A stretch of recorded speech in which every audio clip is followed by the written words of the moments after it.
Yun na yung part na magi-stop na siya. So kagaya nito, hanggang dito na lang siya. So hindi na natin pwedeng ilagpas pa yan. So ibig sabihin, ang kagandahan kasi ng paglalagay ng mga moldings na to, importansya ng moldings na to mga kamusta, sa itsura o kaya paglalagay ng design, kagaya nito, pag eto nilagay mo sana WPC tapos yung tile cladding na yan, pag pinagtabi mo kaagad, ano kaya yung kalalabasan niya? So pwede rin naman subukan yung ganong pamamaraan. Pero isa lang mang to sa mga bagay na ginagawa ko para hindi siya yung kumbaga naghalo kaagad.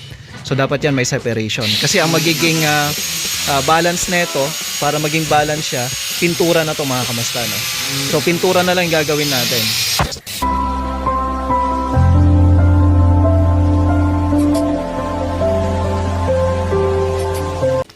Magandang umaga mga kamasta. So welcome back sa ating panibagong vlog. Yan, Messi here. Kasi dala natin si Advi, yung ating motor. Yung motor kami ni Levy papunta rito. Kasi kahapon sana, kaso nga lang brown out maghapon. Kasi dito mag-i-install tayo ulit ng WPC. Saan ilalagay na natin ngayon yung para dun sa may poste natin. So dito tayo sa Santa Fe project natin mga kamasta. So ngayon, papakita din natin yung mga ginagawa pa dito. At bibigyan ko kayo ng idea kung ano nga ba yung kagandahan niya sa pag-i-install ng tiles. Tayo ay naglalagay sa mga poste o kaya naman sa cladding mga kamasta. So ito gusto ko lang naman to ibahagi para magkaroon din kayo ng idea at para maging presentable yung tiles na ilalagay nyo. Kahit na anong uri ng tiles yan o kaya tile cladding na gagamitin nyo o kaya deco stone, babagay at babagay yan. Tara! So, dito muna tayo at medyo mainit tsaka maingay si Bong. So nagkakat si Bong ngayon ng para sa seruho natin, para dun sa may tile cladding natin sa header. Ayan. So ayan, biga na to mga kamasta, no? Ngayon, yung biga kasi na yan, pwede sana natin lagyan ng tiles yan, pero sabi ko kay Madam hindi. So alamin natin kung bakit nga ba hindi na. Ngayon, ang pinapalagyan ko na lang ng tiles niyan, ayan yung part na yan. And then nagkaroon pa tayo ng isang paraan para mas maging maganda yung outcome ng tiles na yan. So naglagay tayo ng moldings na yan.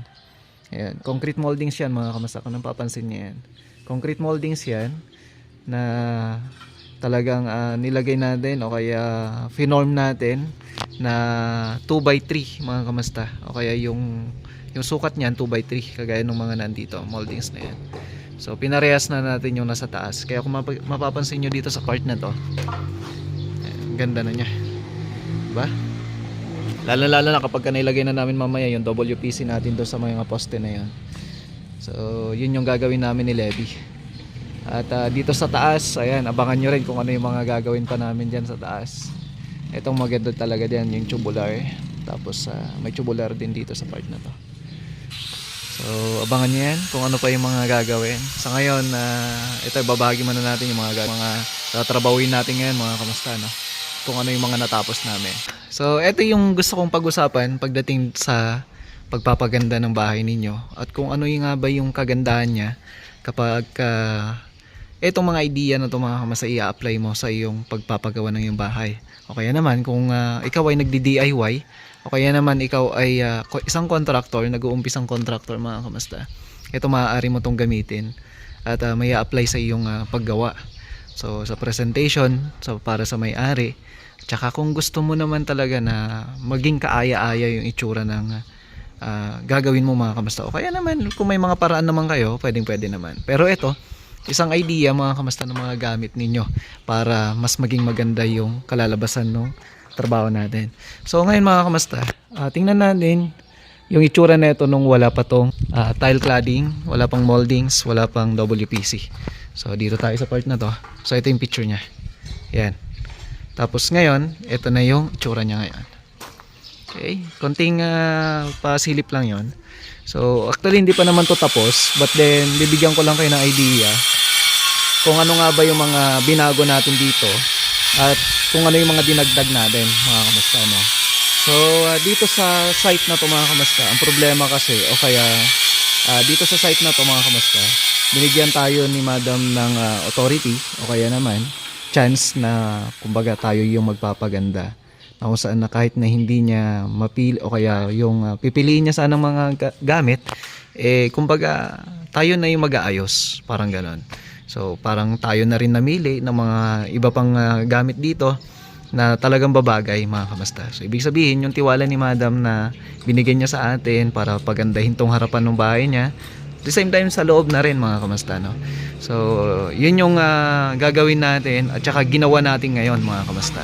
So dito pag-usapan natin sa pamamaraan ng paglalagay ng tile cladding, mga kamasta. Ano nga ba yung kagandahan niya kapag ka ikaw ay naglalagay ng tile cladding, at saan nga ba natin ito pinapwesto, at saan ba dapat natin ito nilalagay, kung ano nga ba yung magandang i-contrast o kaya idagdag para mas maging presentable ang isang tile cladding, mapaposte man o kaya doon sa may pader niya. So ang ginagawa namin ngayon, o kaya nagawa na namin itong poste kung saan tapos na yan. So ang ginagawa naman namin ngayon yung sa may cladding naman natin para sa wall. So may ginawa rin kami dito na cladding para dun sa wall nito, kung saan sa may pinaka front face niya. So yun yung natapos na natin dyan, pero lapitan natin mamaya yan para makita nyo na maigi.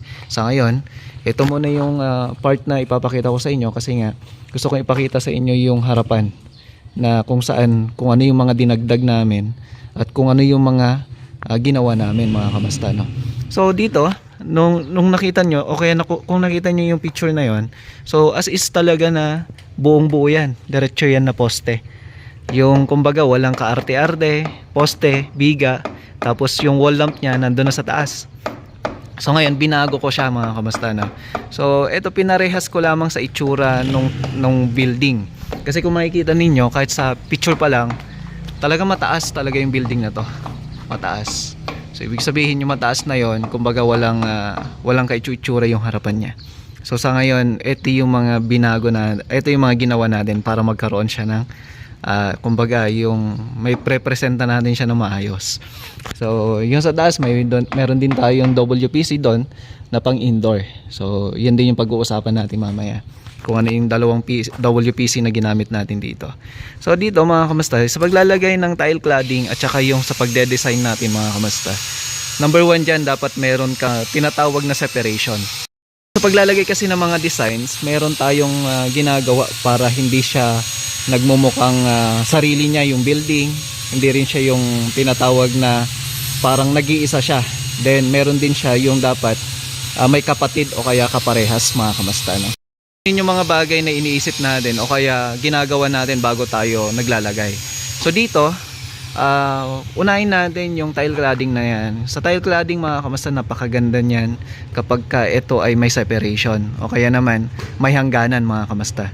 So hindi lamang yung naglalagay tayo ng tile cladding na kung saan diretso lang.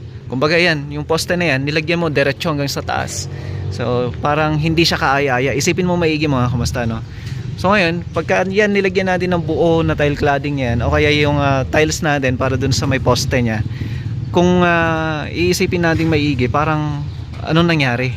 So parang tumayo lang siya na poste na nalagyan ng tiles. So dito ang ginawa ko, para hindi nag-iisa o kaya naman para hindi yung parang malungkot, mga kamasta, no? So binigyan natin siya ng buhay, mga kamasta, gamit yung mga moldings na yan. Kahit sa WPC, ganun din yung ginawa natin. So sa WPC na yan, napaka-importante na meron din siyang hangganan, kasi nga ang WPC, mga kamasta, meron siyang mga butas-butas. At the same time, maghahanap ng continuity yan kung wala siyang hangganan, mga kamasta. So lapitan natin yung WPC na sinasabi ko. Ito siya. Yan. Ito siya. Yung WPC natin o kaya wall fluted panel na pang outdoor. So dalawang uri yan. Mamaya papakita natin yung isang uri. So itong isang uri na to, mga kamasta, yung ginamit natin dito pang outdoor siya, which is pwede siya sa ulan, pwede rin siya sa araw. So kahit na ma-expose yan sa araw at saka ulan, hindi yan masisira, at the same time hindi siya matutuklap. So ganito kasi itsura niyan. Yan. So purong-purong PVC yan na talagang yung wala siyang laminate o hindi siya na laminate o kaya na balutan ng mga ganitong uri ng design. So talagang purong-puro yan. Ngayon, kagaya ng ginawa natin sa tiles na yan, meron siyang hangganan.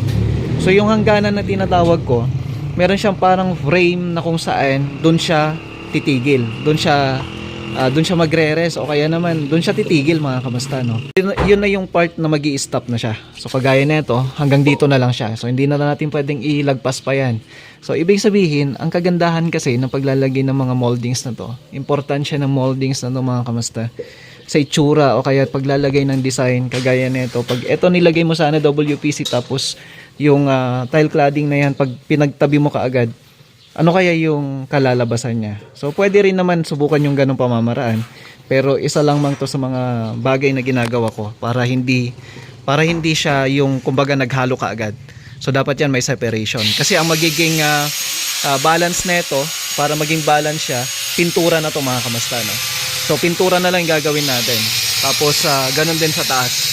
So ginagamit din ako mga pintura na pang contrasting. Kung medyo ito ay malaking building, kailangan nating kumbaga i-compact o kaya i-compress onte para hindi naman siya yung kumbaga parang lumaki ka agad. So parang ganon. So dito halos parehas lang naman yung konsepto ng tiles na din, tile cladding tapos yung WPC na yan. Na kahit ano man yung ilalagay yung mga design doon sa may poste, sa may pader ninyo, pwede nyo po yan gamitin. So dito yung ginawa rin natin dito sa may tile cladding niya, so hindi lamang to sa may poste, itong tile cladding natin dito, ito bintana to mga kamasta, bintana, tapos ito naman yung pintuan. So kitang kita naman mga kamasta, no? Ngayon ang ginawa ko dyan, para hindi siya nagmumukhang kumbaga flat na flat yung itsura nung harapan na to, kasi kung makikita nyo, kung naglagay ka ng moldings dyan, dapat meron din siyang kaparehas o kaya meron ka ding ilalagay na kumbaga babagay din siya. So hindi po pwede na pag naglagay ka lang ng moldings na yan, okay na yan, tapos sa kabila wala, parang ganon. So hanapin nung it's either WPC o kaya yung ating tiles para sa cladding o kaya naman sa ating mga poste mga kamasta, no? So eto ang ginawa ko, nilagyan natin siya ng moldura ulit. So concrete moldings ulit yan. So sabi ko nga sa inyo, dapat yan meron siyang separation. Ito hindi na natin to sinagad kasi pintura na yung magko-contrast na ito. So ito hanggang dito na lang siya mga kamasta, no? Kaya kung iisipin natin maigi, mas maging maganda yan kasi nga yung edge ng mga bintana yan, kung saan na dito natin siya o kaya sinagad natin siya hanggang dito. So isipin natin maigi, asan yung pinaka frame. So hindi naman natin pwedeng gawing frame lang to. So hindi yan magandang rason o kaya naman hindi yan yung magandang pamamaraan. Kaya mas maganda dapat yan meron kang moldings. It's either concrete moldings o kaya naman yung mga yung fina-fabricate sa mismong dito na sa wall natin o kaya sa poste natin. So mano-mano yan ang nilalagay natin. Kagaya niyan, kung mapapansin nyo, medyo rough siya kasi nga pipinturahan naman yan. Tapos meron din tayong concrete moldings na tinatawag na precast, na kung saan pwede mo siyang i-drill mga kamasta. So eto, masasabi ko mas matibay yung pamamaraan na ganito kasi nga ang ginawa namin dito para sa amin mga kamasta, no? Ang ginagawa namin dito, yung paglalagay kasi ng moldings dito, hindi siya yung nilagay lang namin, tinapal lang namin yan. Kumbaga inassemble lang namin na buo, nilagyan mo lang ng pako, alambre. So okay naman yon. Pero ang ginagawa namin dito, kaya kung mapapansin ninyo, 2x3 yan. So ibig sabihin malapad, tapos yung taas niya 2. So yung lapad niya 3, tapos yung taas niya 2. Ngayon papasok yung isang bakal yan. So ibig sabihin nilalagyan po namin yan ng bakal. Naka-frame po yan, tapos naka-drill. So mas matibay yon. Kaya yun ang ginagawa namin para sigurado na makapit yan. At the same time hindi siya babagsak. Kasi ang kalimitan na problema ng mga concrete moldings mga kamasta, yung natutuklap siya, nababakbak. Yun yung dahilan namin kung bakit nilalagyan namin ng bakal yung mga yan. So ito may bakal yan. Naka-belt yan. Buo yan ang nilagyan namin ng bakal. So hindi man natin pinakita dati kasi sa ngayon natapos naman na. Kaya kung napapansin nyo, ginagawa na namin yung tiles niya, in tiles installation, kasi natapos na natin yung moldings na yan. So dito silipin natin maigi dito. So mamaya papaalis natin tong tolda mamayang hapon para makita ninyo. Sa ngayon kasi ginagamit ni Bong para hindi na mainit. Tsaka gagamitin din natin mamaya pag i-install dito. So mamaya papakita natin. At the same time dito kasi ayan, matatapos na rin tong ating wall fluted dito. Yun ang i-install natin na susunod. So, ayan yung kagandahan niya mga kamusta, no? Ayan yung isa sa mga gusto kong i-share sa inyo. Kaya nga meron din mga nagme-message sa atin kung paano yung paraan mga kamusta, kung ano yung magandang ilalagay natin sa harapan. So, sa video gumagawa na lang tayo para magka-idea naman yung iba. At kung may mga mai-share naman kayo mga kamusta ng pamamaraan, pwede rin naman po. So maging open-minded lang tayo. Wag nega. So maraming mga master kasi mga kamusta, no? Na kahit na hindi pa niya napapanood yung ibang mga video natin, ang dami nang kino-comment. Pero parte yan. So ayan. Sa ngayon, mag-i-install tayo ng wall fluted. Tatapusin na ni Bong to. Yan. So tara. Yung gamit namin dyan, purong tile adhesive mga kamusta na yung heavy duty. So yun yung ginagawa natin. So binabasa natin muna yung floor, yung wall na yan para kakapit. Kaya yung ginagawa namin dyan, step by step naman, hindi mo naman agad na babasahin mo kaagad yan. Tapos babalikan mo para mag-install. Hindi. Babasahin mo yan kapag ka nandun ka na sa part na yan. Para hindi sayang yung effort. Diyan, hindi rin sayang yung oras ng tao. So ito, sukat na namin para sa WPC. Ayan. So parehas lang yan. Na ito ay gray yan mga kamusta, no? Sa mga nagtatanong, yung WPC natin na yan. So bumili na tayo ng no more nails. Ayan. So ito yung ginagamit natin dati, liquid nail, kaso nga lang naubusan na kami, kaya nagdala na kami ng Bostik no more nail. So meron kasi yung nagsabi rin na, kaya nagtanong mga kamusta, bakit daw hindi natin nilalagyan ng no more nails o kaya pandikit para dagdag sa lakas niya. Nilalagyan po namin yan. Minsan nga lang di lang nahagip sa camera o kaya hindi natin pinapalabas sa camera. So sukat-sukat muna kami para dun sa may wall lamp niya. Lalagyan na rin natin mamaya yung wall lamp. So, ibubutas ulit natin yan, yung wire na yan. Lagay natin sa loob ng WPC. So, pasyalan naman natin dito sa loob. So, ito na. Tinatapos na ni Dogs yung pipe natin dito. Kasi ito na lang naman na inaantay. Gawa nga nung yung mga nadala ng tropa nung isang araw. May blue na fittings. Iba yung nadala nila. Kasi PPR yung gamit natin. Tapos sa taas na lagyan na yun ng yung flexiband. So tingnan natin. Kasi ito naka-prepare na to na may tiles. Pinapatapos kahapon kasi. So nung isang araw kasi brown out, kaya hindi sila gaano nakapaggawa dito. Pero ang pinagawa ko dito, pinalagyan ko muna ng flexiband to mga to. Ayan o. So ito, nalagyan na to ng flexiband. Yan. So nag-test na kami ng tubig. Nag-leak test na kami kung walang moisture na pupunta dun sa baba. So okay naman. Ayan o. So ito, pwede na rin namin itong tapusin anytime. So pinatuyo lang muna namin itong flexiband niya. So kung mapapansin nyo yung mga puti na yan, so yan, tubig yan mga kamusta, no? Pinang-leak test natin. So ang ginagawa namin pag nag-install kami o kaya nagpapahid kami ng flexiband mga kamusta, dapat yan nakatama dun sa may pader niya. Ayun. So dapat yan nakatama. So pag ito, maraming tubig dito na naka-stock na hindi agad bumababa dun sa may floor drain, hindi yan masisira o kaya hindi yan pupunta dun sa gilid para maghanap ng butas. Kasi hindi naman enough na maglagay ka lang ng mga grout sa gilid-gilid. So, ayun. Ayun, ayos na rin. Tapos ngayon, i-layout na rin natin yung sa may lagay na sabon. Kasi may iba tayong gagawin dyan. Kaya nantay tayo ni Foreman Bomb. Yes na. So, yan. Mamaya baka magsesero na rin kami dito. So, tara dito sa isang CR. Ito, napairan na rin to ng flexiband. Tsaka natilesan na rin yung gilid niya. Pwede na natin itong ilagay. Pwede na rin ilagay yung tiles natin dito sa may flooring niya. Ayan. So ayan yung uri ng flexiband na ginamit natin dito, yung Boysen. Ito. Ito siya, flexiband. So yung isang galon na ito nasa 700 plus mga kamusta. Ayan. Flexible natin na yan mga kamas, yung haluan nito nasa 1 galon, 1.5 o kaya naman 2 kilo. So depende yan kung gaano kalapot mga kamas yung gagamitin nyo. Pero sa akin mas maganda yung medyo malabnaw eh. Yung 1.5 saktong-sakto na yun, nahalo niya na semento.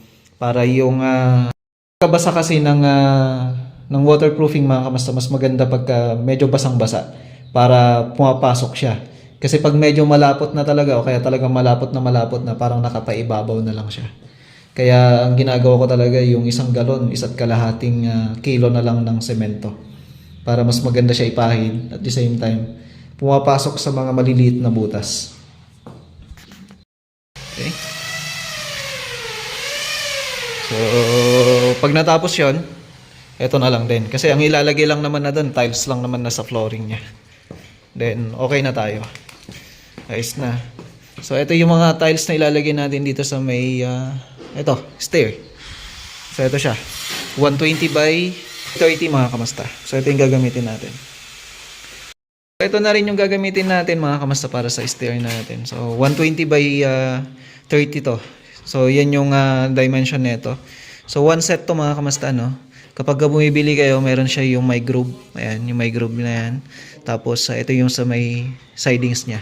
So, sa Wilcon, yung 4 na piraso, yung one set.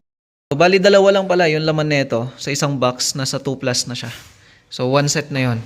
So, halos parehas lang din naman kapag ka 30 by 60 yung bibilin mo. Kasi, yung sa 30 by 60 kasi, ang presyo nun, nasa 350 up to 400 o kaya 500 pa.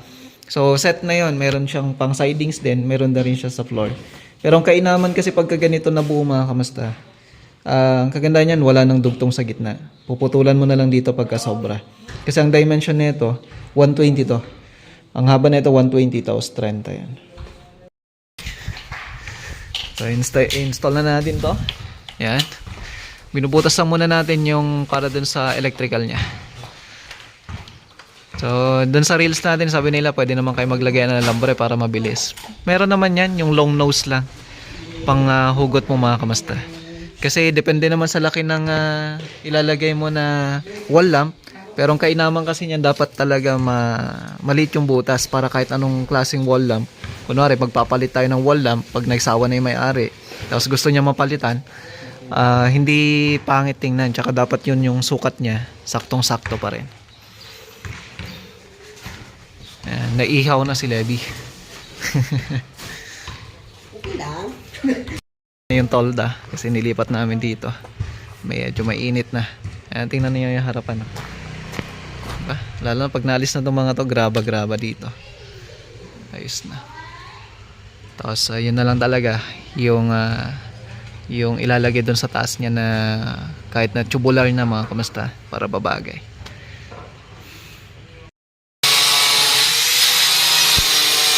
So kinakat natin yan mga kamusta, no? Kasi hindi ka naman pwedeng maglagay ng buo. Kaya kagaya nito, yung maliit na to, kinakat namin yan. Kaya napapansin nyo dito sa kabila, ito siya.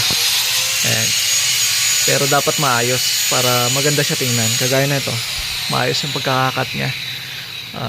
Medyo may pagka-black nga lang compare dito sa may kulay nito na kulay gray. Huwag mo nang pinturahan yan mga kamusta kasi papangit lalo. Kasi ang magiging kalalabasan yan, parang lining na lang niya. Diba? Hindi naman pansin. Tsaka maganda yung pagkakakat niya. Hasain natin to para maganda. At si Levi natatakot. Mahirap na. 1,000 mahigit ang isang piraso na ito mga kapatid.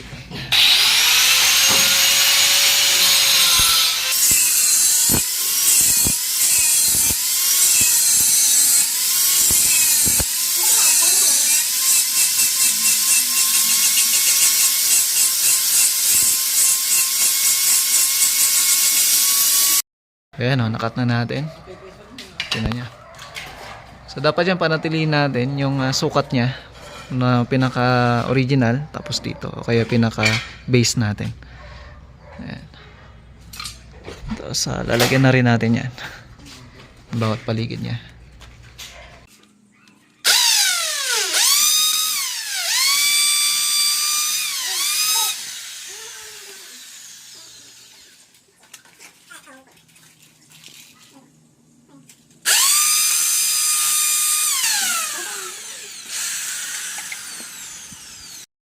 So, yun yung paraan natin mga kamasta, no?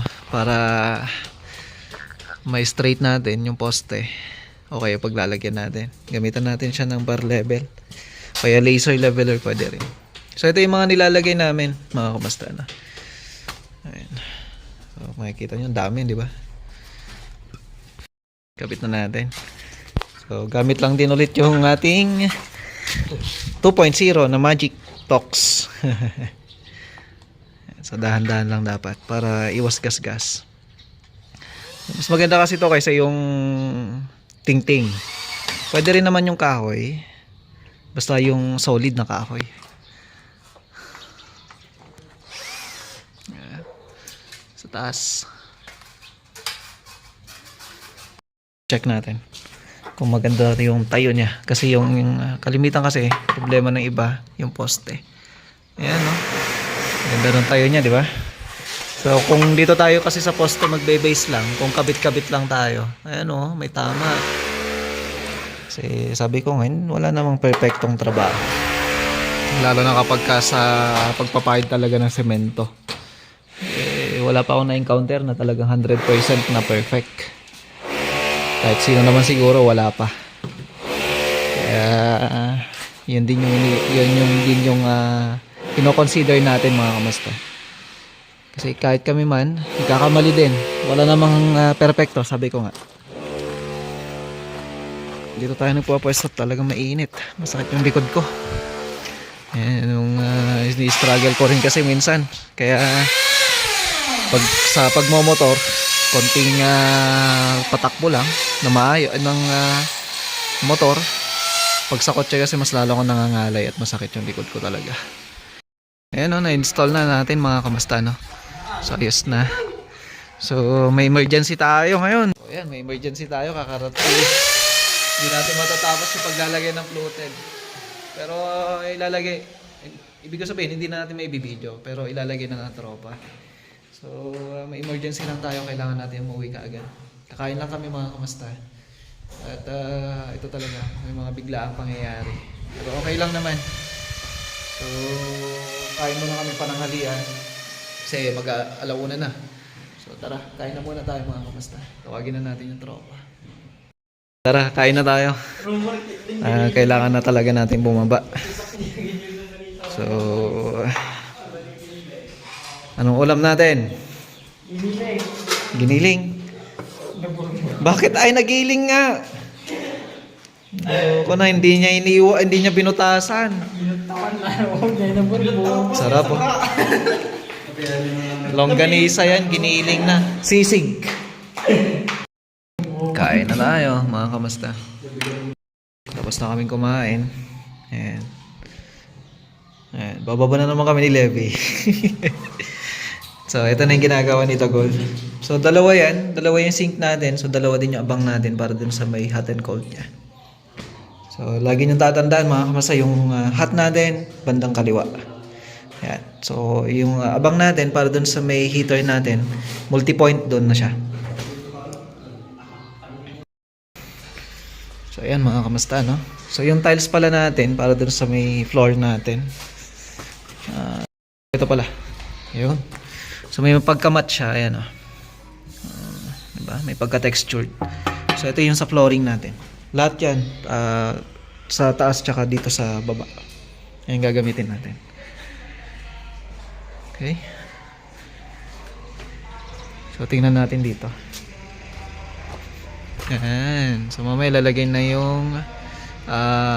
yung kanyang ilaw mga kamasa, wall lamp. Tapos yung ating yung kabuuan niyan, ikakabit na rin mamaya.